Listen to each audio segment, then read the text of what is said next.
Hello everybody, my name's Mark. Welcome to Artisan Woodworks. It's very cold out here today, as you can probably tell. The heater's on, but it's not quite doing its job yet. But nonetheless, our door wedge for our kitchen has given up the ghost, so I've been sent out to make a replacement. I've got some sapele from my scrap bin, which I'm going to be using to make the new one, and I'll use the old door wedge as the template to make the new one from. Let's see how we get on. So I'm starting off marking out the shape of the wedge on both faces and the edge of the wood. As you can see, I'm using a white pencil, which shows up a lot better against the dark wood and also helps me see where I'm cutting when I'm over at the bandsaw.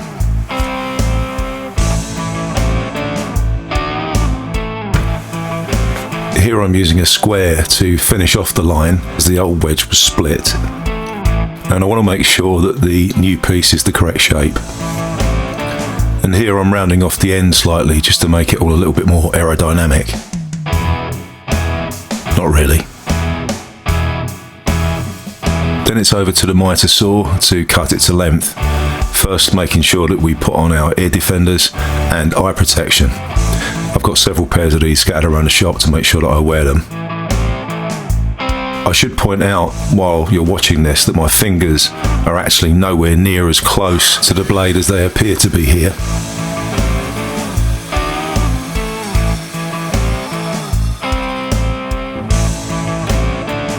Now that's done, we head over to the bandsaw.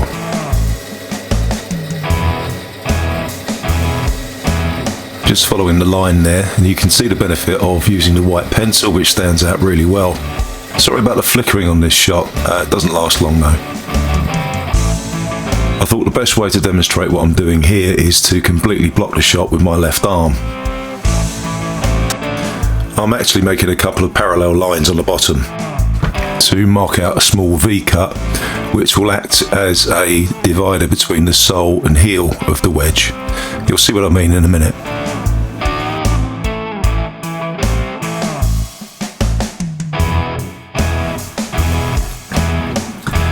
As you can see here, I'm using my pull saw to cut the groove out. I really like this saw. I've had it a while now. It's kind of replaced my English saws almost completely. Now that's done, we'll take it back to the mitre saw just to square up the edge.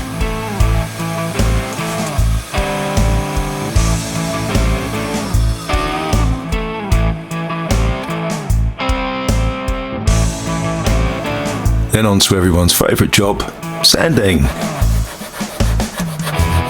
All I'm doing here is just smoothing down the faces, taking off the corners just to make sure there are no sharp edges left.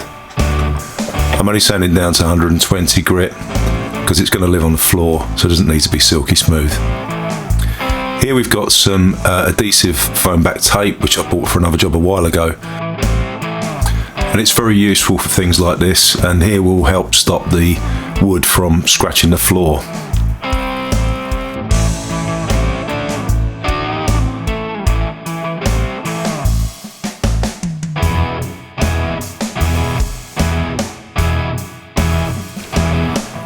Now onto the finishing. I'm using a hard wax oil from Oli Natura. I used to use Osmo in the past, but I find this gives exactly the same result and it's a lot cheaper. You can get this from Amazon. I'll leave a link in the description so you can check it out for yourself.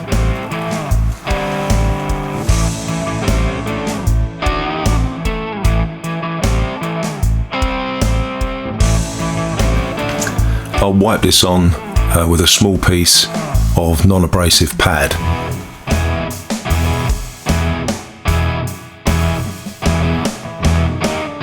Scotch-Brite is a well-known trade name, but this is a much cheaper option, again from Amazon.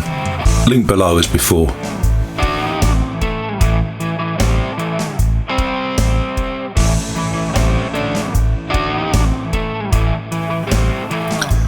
I like using small pads like this because when you're done, you can just wrap them up in your gloves and throw everything away together. This also keeps them airtight, so any possibility of spontaneous combustion that you might be worried about is also negated. Once it's coated, leave it about 10 minutes and then wipe any excess off with a soft cloth, or, as I'm doing here, a ratty old piece of shop towel. As you can see, this gives a really nice finish. Then we leave it to dry. So once it's done, we'll take it back to the house and try it out in the kitchen. We'll get Ruby to check it, just to see if she wants to eat this one too. Apparently not. So, another job finished.